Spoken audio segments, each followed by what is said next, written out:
It's always been important to be true to the DIY aspect of this project. I don't have a lot of high-end tools or even a formal workshop, and so these constraints, the limitations of tool and budget, really shaped my design decisions for this kitchen refresh. I do think there's a difference between a DIY approach that simply shops for components and collages them together, and one that thoughtfully considers and reinvents or rethinks an off-shelf component. So to me, that's both the challenging aspect and the reward of practicing as an architect, inventing a designed solution to a problem.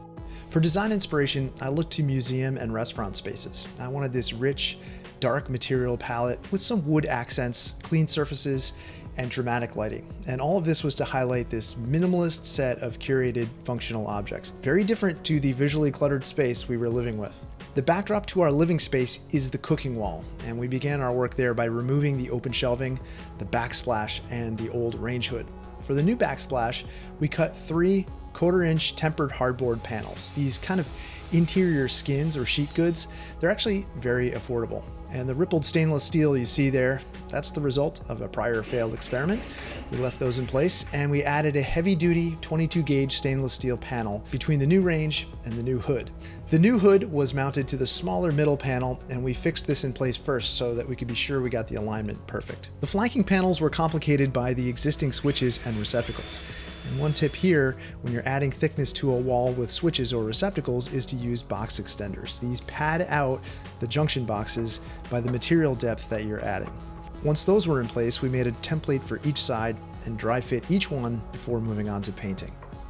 Each of the panels is painted black, and it has an eggshell finish, which is easy to clean, yet not so glossy as to show every surface imperfection. The black also helps to achieve that curated look I was after, and basically has the effect of highlighting anything you place in front of it, giving it that museum-like quality. Each backsplash panel is attached with exposed screws painted to match the wall, and actually I think they're barely visible, but they also allow for easy future removal.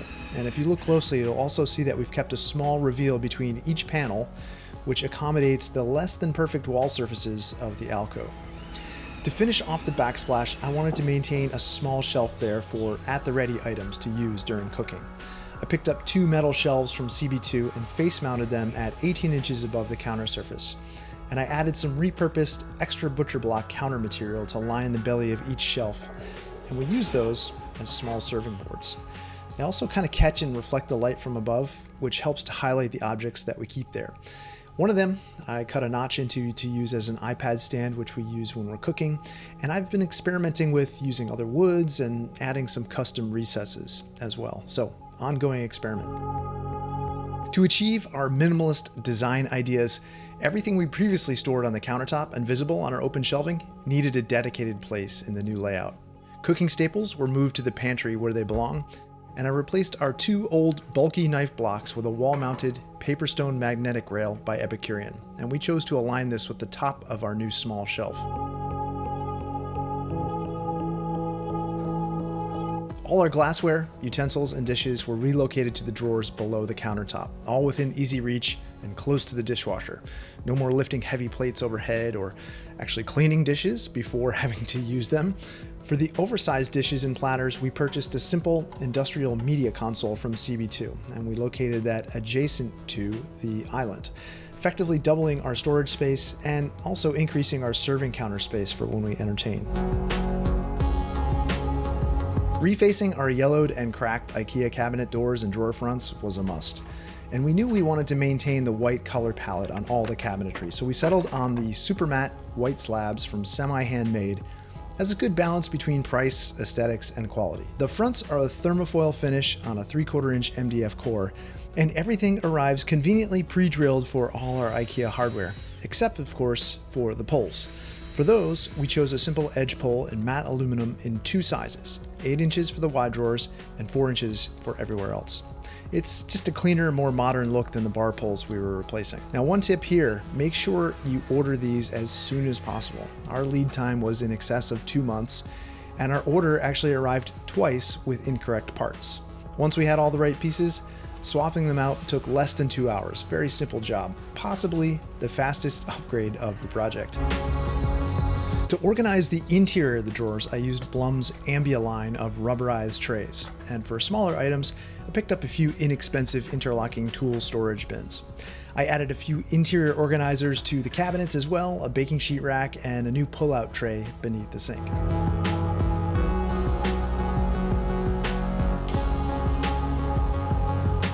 To finish off the cabinetry, I added a Toekick using Velcro. And I know you're probably laughing now, but this is actually a trick we use in many high-end projects for things that want to be concealed, like built-in vent covers, but still need access. My wife isn't convinced she likes the Toekick. I personally like that it's easier to maintain. The Velcro gives us flexibility to change it if we want. Up next was the island backsplash, and I reconsidered my idea for the drawers in the raised divider wall in favor of a few modular metal trays. The idea was that the backsplash could act as a rail and support for the trays and that they could be moved to any location along the wall. To do this, I left the backsplash top short by ½ an inch and cut a relief on the backside to accommodate the thickness of the tray lip. And that would just allow it to slide freely. Now I knew the trays would take a little bit of time to fabricate, so I wanted to be sure I ordered those first. Lacking a local resource, I searched Etsy and I was able to find a shop willing to custom fabricate and powder coat them for me. Then I set to work removing the existing backsplash and relocating the two island receptacles so they wouldn't interfere with the trays. From there, I prepped the rough framing and painted the recessed area to match the backsplash.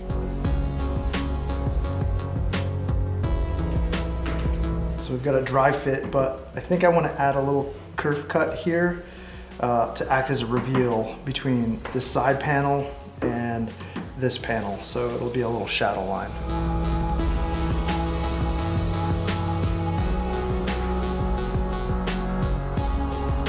To attach the panel to the wall, I used rare earth magnets just in case I needed access to the wiring or if I changed my mind about the storage drawers in the future. The continuous reveal track allows the trays to be relocated as needed for cooking, cleanup, or removed altogether. And I think this treatment is just more in keeping with the new design than the tiny drawers.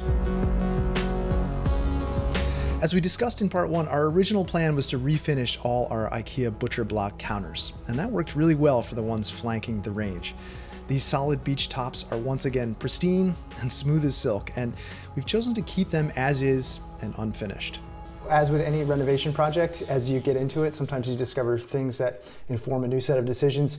This countertop is bowed. You can see at the end there, it's about 1/4 inch up in the center, and that's because the dishwasher is dumping a lot of hot, moist air beneath this countertop. It's escaping, the wood is moving, and over time, it's developing some stress cracks in the center here. We have significant water damage here, and as I look at the edge of this sink area, it's held up okay, but it starts to smell. And so I've just noticed as I've been taking things apart that that's kind of a funk that I don't think we're gonna get rid of.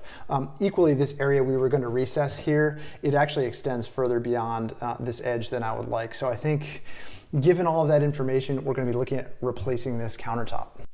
So this is the underside of the countertop here. You can see this is where the undermount sink was. It's been there about 14 years. And you can see definitely a lot of damage there. So not the best marriage of surfaces. Actually glad we ended up replacing this. From amongst seemingly thousands of stone countertop samples, my wife and I finally settled on a honed soapstone for the island. An admittedly not so DIY choice, so we called in a local stone fabricator to help. This is kind of the one place where we deviated from the DIY directive.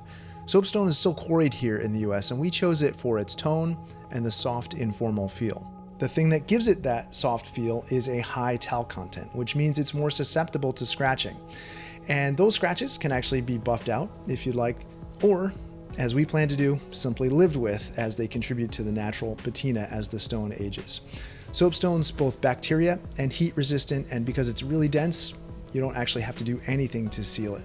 Some people choose to apply mineral oil to darken and even the tone, but it's definitely not necessary. Now, one thing to note here, because darker surfaces tend to show spills, water spots, and crumbs, you want to choose a honed finish to really minimize that effect. And I don't want you thinking the butcher block went to waste. We actually recycled it into many, many cutting boards, which we gifted to family and friends over the holidays. And the remnants also fill those serving inserts for the floating shelves on the cooking wall. Lighting is incredibly important to setting the mood in a space, and it was time to upgrade our old fixtures. We started by replacing the 2 halogen lights above the cooking area with 2 warm white LED gimbals by Juno. And since everything is on dimmers already, the gimbal just adds another dimension and more flexibility. So for the island, I was looking for a fixture that would be sleek, stripped down, LED, and would work with our existing power feed.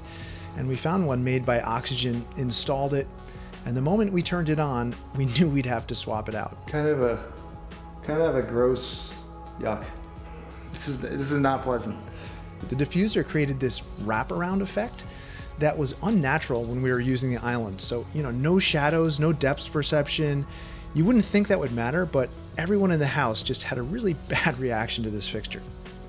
So I noticed that the lighting at the new range hood that we bought was really appealing. And I said, what's the difference between these two? And I think in part it was appealing because there was 3 of them. And together, they each cast these shadows, which it just feels innate and natural. So I started looking for a light which had individually lensed LED chips. And interestingly, we landed back at the exact same manufacturer as the original light we splurged on for our house. This is the linear laser blade pendant, and it can be configured with different chip groupings. And each chip has a focusing optic, which delivers this focused beam of light rather than a diffuse pool of it. And the optics can be configured in 3 ways: as a spot, a flood, or a wide flood. And I wanted to be sure I got the light levels right, so I diagrammed it all out in AutoCAD. I chose the mounting height for it, and we ultimately ended up choosing the wide flood for maximum coverage of the work surface and the sink. And the difference in light quality, just incredible. That's so much nicer, so much better. And although reconfiguring the power feed in the ceiling was pretty tricky, it certainly is still within the DIY playbook. This was probably one of the most impactful upgrades we made in the project. For plumbing, we reused our original LK zero radius sink. That was a pretty big expenditure in the initial project, but it was still in fine shape. We did end up replacing the faucet with the Talus N. This has a pull down spray. It's made by Hans Grohe. Again, this isn't the cheapest fixture you can buy, but we found that really spending more on plumbing fixtures makes a lot of sense from a longevity standpoint. And in keeping with the decluttering theme, we also added a top-filling deck-mounted soap dispenser. And I always prefer to match manufacturers of adjacent fittings, especially things like plumbing fittings when possible. This way, the finishes and quality all match too.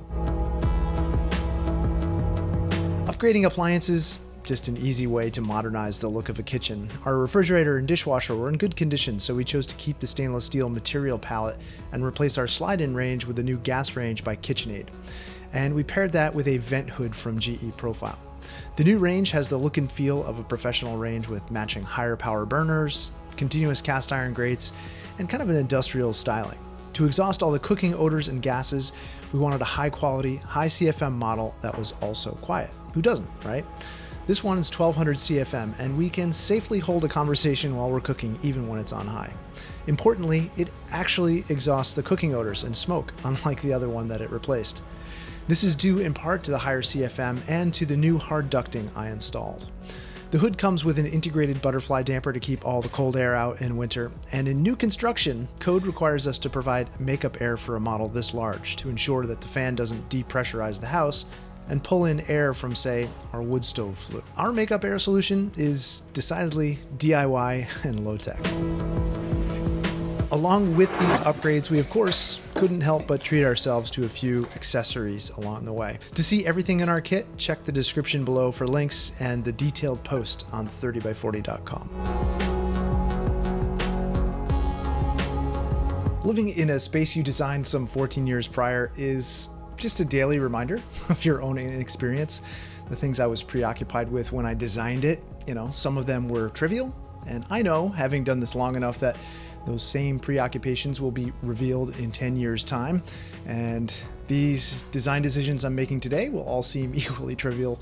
It's just unavoidable. As humbling as that is, it's also immensely instructive. I can't think of a better way to learn about details and budgets, form and function than a do-it-yourself remodeling project.